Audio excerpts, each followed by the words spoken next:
ग्वालियर की राजमाता माधवी राजे सिंधिया अब हमारी यादों का हिस्सा है। सिंधिया फैमिली की आखिरी महारानी का जीवन कई उतार चढ़ाव से भरा रहा। माधवराव सिंधिया से उनकी शादी से लेकर तो बेटे ज्योतिरादित्य सिंधिया के सियासी सफर में राजमाता का खासा योगदान रहा है। आइए उनकी जिंदगी से जुड़े हुए अहम पहलुओं पर नजर डालते हैं।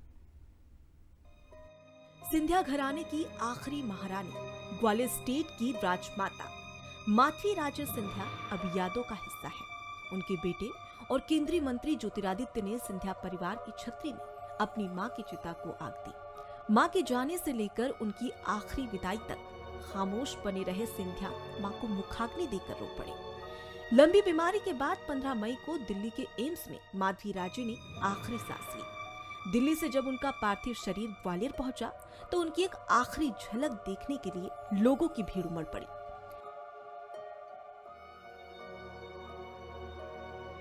हमारे लिए तो परिवार ही थे और उनकी याद हमेशा रहेगी। और मैं जनता की भी बहुत सेवा की और आज यहाँ अपनी श्रद्धांजलि देने मैं यहाँ आई हूँ। आज का दिन हम सबके लिए बहुत दुखद दिन है। राजमाता जी हमारा साथ नहीं रहेंगे। मैं उनके चरणों में नमन करता हूँ। उस ईश्वर से ये प्रार्थना करता हूँ कि ईश्वर राजमाता जी को अपने चरणों में स्थान दे। सिंधिया परिवार पर जो वज्रपात हुआ है इसको सहन करने की शक्ति दे।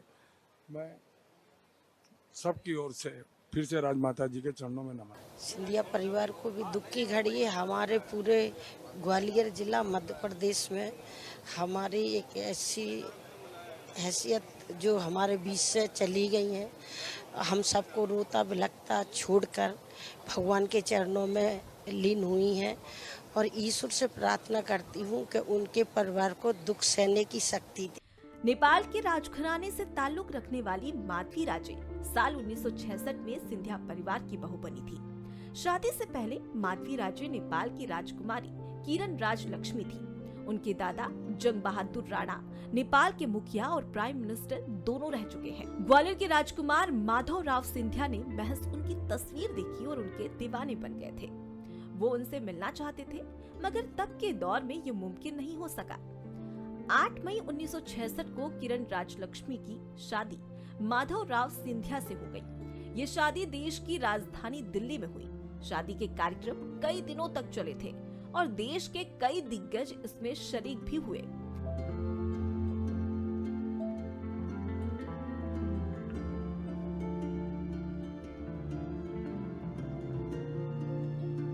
शादी के बाद वो जब पहली बार ग्वालियर पहुंची तो उनकी एक झलक पाने के लिए पूरा शहर उमड़ पड़ा था। हर तरफ त्योहार जैसा माहौल था और पूरे ग्वालियर शहर को सजाया गया था। ये कोई मामूली शादी नहीं थी बल्कि दो देशों के राजघराने के बीच रिश्तों की शुरुआत थी।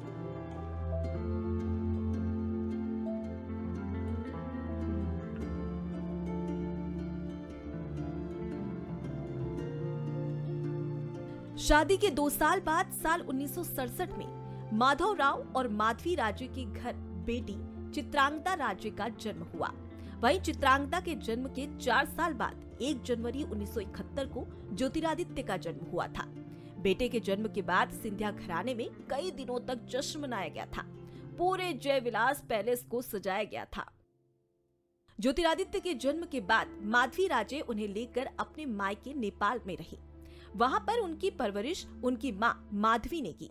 उन्हें घर पर शिक्षा दी गई और भारत लौटने पर भी ज्योतिरादित्य को सिंधिया स्कूल के बजाय दूसरे स्कूल में भेजा गया ताकि उनकी पढ़ाई एक आम बच्चे की तरह हो सके।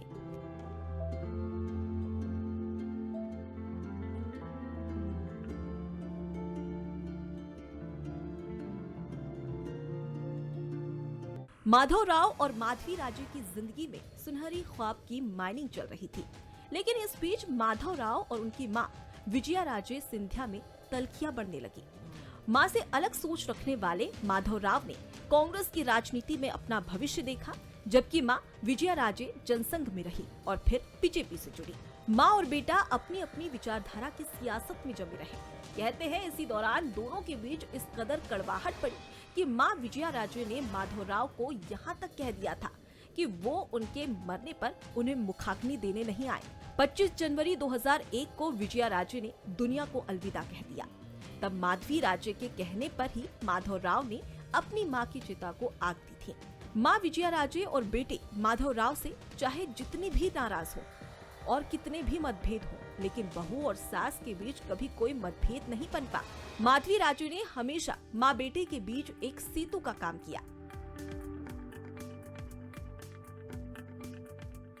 माधवी राजे की जिंदगी में सबसे बड़ा झटका साल 2001 में ही लगा। तारीख थी 30 सितंबर 2001। उस रोज पूर्व केंद्रीय मंत्री माधवराव सिंधिया अचानक एक प्लेन हादसे का शिकार हो गए। माधवराव के जाने से माधवी राजे की दुनिया ही बदल गई। हर तरफ यही सवाल था कि क्या वो परिवार की विरासत को आगे बढ़ाते हुए सियासत में आएगी। दरअसल साल 1957 से ही सिंधिया घराने का कोई ना कोई सदस्य संसद या विधानसभा का मेंबर रहा था। ऐसे में माधवी राजे को ही फैसला करना था कि क्या वो राजनीति में आएंगी या बेटे ज्योतिरादित्य ये जिम्मेदारी उठाएंगे। आखिरकार माधवी राजे ने अपने बेटे को राजनीति में आने का मौका दिया और खुद समाज सेवा का रास्ता चुना। ज्योतिरादित्य ने दिसंबर 2001 में कांग्रेस ज्वाइन की थी। इसके बाद गुना से हुए उपचुनाव में वो जीते।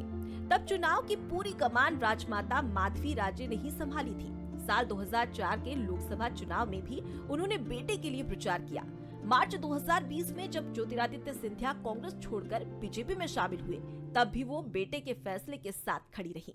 हाल के बरसों में उनकी सेहत लगातार गिरती गई। कमजोर तबीयत की वजह से वो सोशल लाइफ से कटती गई। लेकिन पिछले 2 महीने से बीमारी गंभीर होती गई। वो दिल्ली एम्स में भर्ती थी। इसी बीच उनके बेटे ज्योतिरादित्य और पोते महान आर्यमन गुना में चुनाव प्रचार में मशरूफ थे। लेकिन चुनाव खत्म होते ही सिंधिया परिवार उनके पास पहुंच चुका था।